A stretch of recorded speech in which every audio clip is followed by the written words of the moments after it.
Hello, it's Vincent coming live from California, heading down to Huntington Beach Pier.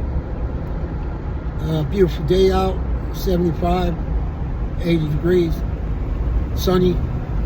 Hopefully I can meet a lot of people and be able to get this track into the hands of God's elect.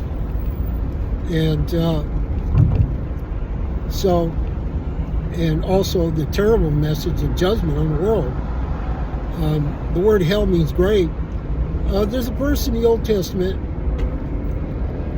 talking about one of the believers was buried, and he said he was put in a grave, I believe. I can't remember the verse, but it's the same word as hell.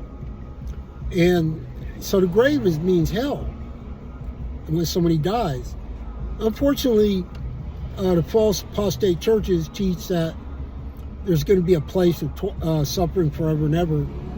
And God doesn't use that language. He uses like stripes. And I believe it's in Deuteronomy that when a judge, a person broke the law of God, they would bring him, and there would be a limit to the stripes, 40 lashes. And that stripes has to do with God's judgment.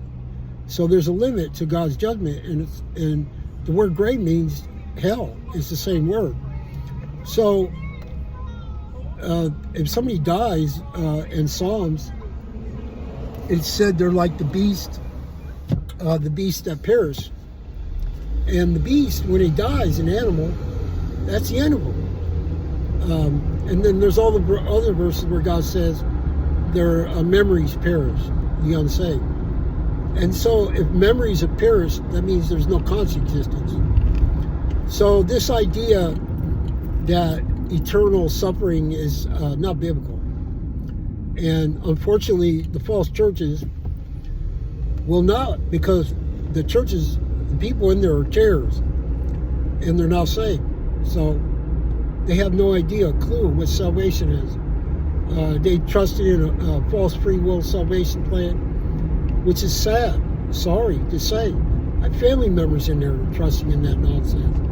But because it's up to God whether he opens up understanding of what salvation is.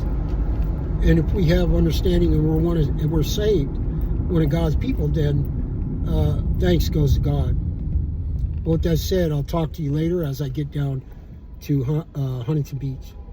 Thank you. Lord willing.